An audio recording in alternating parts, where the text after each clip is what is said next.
The Dauntless. One's work doesn't stop until the final alert. It was a policy Admiral Cistern both enforced and embodied. He had perhaps minutes left until his next doctor-mandated vacation, and he was working as if he still had another 12 hours to go. Latest to cross his desk was the report of a minor incident just outside the tertiary recruiting office. A would-be recruit and potential for fast-track officer training proved herself completely unsuitable. It's one thing to dress like you think rules and decorum are a thing that happens to other people. It's quite another to act that way, not to mention with the functionally uncountable number of cultures and fashion trends. Judging someone based on appearance was generally just going to bite you, normally. But in this case, first impressions had been entirely correct.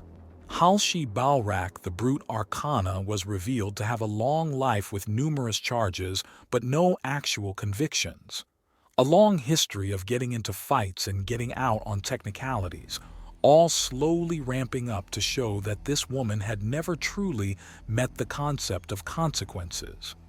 The rejection of her application and being served with papers barring her from undaunted property unless she is invoking refugee protections for the next 3 years seemed fairly small time. But that was a balancing act. There was a desire for harsher punishments. However, many of the neighboring jurisdictions and the overall law based on the spire this all took place on was of the opinion that kissing an unmarried man in his prime after heavily exciting a woman while regrettable was more a thing to pay fees and undergo community service for, especially as it was Miss Balrak that came out of the encounter bloody and intimidated. He squints somewhat as he reads about her repeatedly pulling out a tin of some pungent-smelling cream and breathing in the fumes. There is a note stating that such things are fairly common among most arachnid-based aliens and apparently have mild narcotic effects on the women. To most other races, they smell foul and leaves them lightheaded. To humans, it's merely foul. According to a Weaver Archna operating as a lawyer for the Undaunted, one Miss Uriana Moorsilk, they are rather addictive and in fact illegal in more puritanical areas. The nearest such area was 20 spires away. He's done for now. He'll be back in 3 days with a fresher mind to finish this up if his secretaries and assistants don't chew through it for him. As he approaches the door, it opens and the furious doctor on the other side blinks a few times, and behind him, several assistants quickly trade cash. Apparently, they had been taking bets out on him. "Admiral, I'm glad to see you with your hat off. Are we going to have to weld your office door shut?" Dr. Frank Caddy asks. "Not at all," Admiral Cistern says, unbuttoning the top button on his dress shirt. "However, there may be some stress as I plan to have a light snack in the lower mess halls before getting on with my vacation. Do you know what this evening's entertainment is? I avoid those bastions of madness in the same way non-medical professionals avoid plague-contaminated zones." Dr. Caddy remarks somewhat wryly. "Oh, that's half the fun of it. You never really know for certain what's happening down there." "Boximus Prime and the Autoboxes are on the offense, sir," one of the assistants states, and Admiral Cistern chuckles. "And how are our synthetic soldiers taking that?" Admiral Cistern asks in amusement. "They're helping source the cardboard for Cardtron and the Deceptiboards." "Of course they are. Now, if you'll excuse me, I think I have a snack and a show to attend to," he remarks. "Keep up the good work, gentlemen. I'll see you all in 72 hours. 80. Dr. Caddy corrects him. Admiral Cistern slowly turns to regard him. "You want to go for 96? Because I can make it 96. 80 is fine," Admiral Cistern says before pulling out his communicator and setting a quick reminder. "I'll be back in 80 hours then." So the equivalent of a chain-smoking criminal was where they were drawing the line. That feels like a bit of a failure on his part. Still, needs must as needs must. There's a note that Sergeant Jetson is actually an arachnophobic, and Admiral Cistern makes a note to get the man a bit of extra break time to unwind after being Frenched by a spider. Yes, his men are incredibly strong of mind and body, however, that's no reason to simply ignore his issues. Not to mention showing that level of resolve and not just freaking out is commendable. The man is given an extra day off on his next break to calm down. He then starts reading over the intake of the many different recruiting areas and the fast-track program with the downloaded officer training. The more developed and capable women are showing a level of promise and will make good instructors and officers. The important thing is to get the proper mindset into these women. The philosophy of the undaunted only sounds simple. Truly internalizing it and living by it is a whole other issue and not something easily done. Everyone suffers in some manner in life. Everyone struggles and no one enjoys it. Teaching people to embrace the struggle and use it to grow stronger is counterintuitive. It takes a lot of work and personal growth, and while it produces exceptional soldiers and citizens, it's a rare mindset for a reason. Basic instinct seeks the easiest route to things and training yourself to go against it. Well, he's already mentioned difficult in this mental train numerous times already. It doesn't need to be reiterated. Interestingly, it would be on Skathak, where things would get their first test for new recruitment into the philosophy of the undaunted. Fairly strange considering both what the planet wanted and the sheer logistical madness they had run up against that was completely bogging down their setting up the recruitment office and the entertainment. He takes a sip at the dregs of his now cold coffee and is promptly reminded of how close he is to his mandated vacation. He glances over at the clock and finds he's 10 minutes over. Oops. That means he has 5 minutes at most until one of the many doctors under his employ arrives to drag him out of the room by force. He throws the rest back, shuffles his paperwork into something resembling a more organized stack and puts his hat down on it. Thankfully, Dr. Caddy doesn't tack on more mandatory vacation hours, and he quickly organizes a teleport to another location under undaunted control. The first thing he sees when he enters the mess hall is a large crowd cheering around two combatants, one in bright red and blue cardboard armor and the other one in mostly gray cardboard armor. Both look absurd. Neither is backing down, and they're apparently trying to see who can break the most cardboard swords over the other's armor until it gives away. Now, whether or not that will signify a win is beyond Admiral Cistern, as his main focus is on the fact that the fight has distracted most soldiers well and truly away from the line to get some food. A turkey club sandwich and a tall glass of lemonade are quickly acquired, and he finds a place with a decent enough view of the fight as he begins to eat.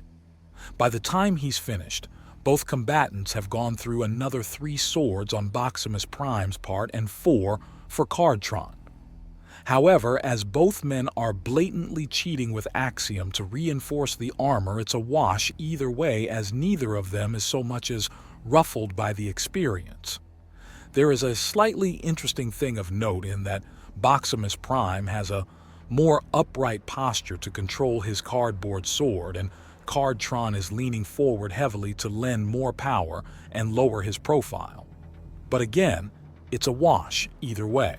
The match is friendly, and if either uses Axiom for anything other than a prank or defense, it stops being friendly.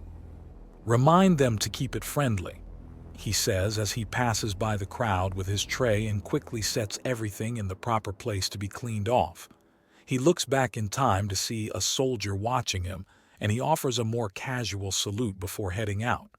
First real step of the proper vacation is to wear something more civilian. So, loose corduroy pants with a belt, hiking boots, and a vest overtop his button-down shirt. He heads out for a walk to stretch his legs and loosen up a little at first. There is a series of cracks along his back, and he eventually wanders around to the council building. There are 2 offices fairly close to each other that, Admiral Cistern, Admiral Cistern, a woman calls out to him, and he turns around just in time to have a microphone all but shoved into his face. Are there or are there not mad scientists attempting to create primals under your employ? she demands before he can even register what species she is. A lutrin, meaning green skin, antenna, and very little, if any, other facial distinctions between herself and the others he's seen. There is a camera drone following her and watching them both. "Madam, I'm off duty. No questions, please," he states. But the Undaunted are in fact trying to create primals, aren't they?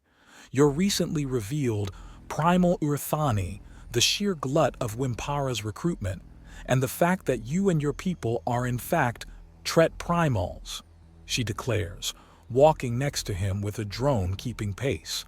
"Madam, you are absurd, and as I said, I am off duty.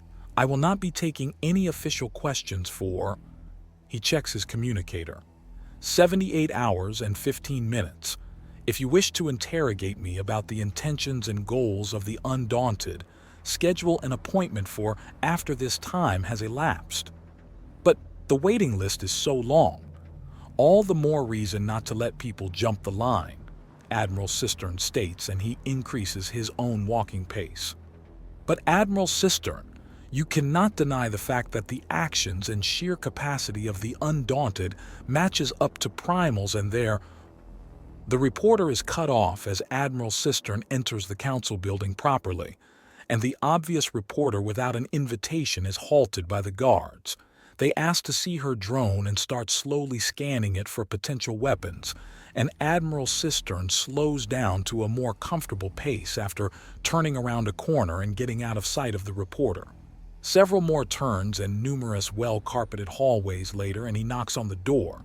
He has an invite to enter whenever he pleases, but he's feeling somewhat playful.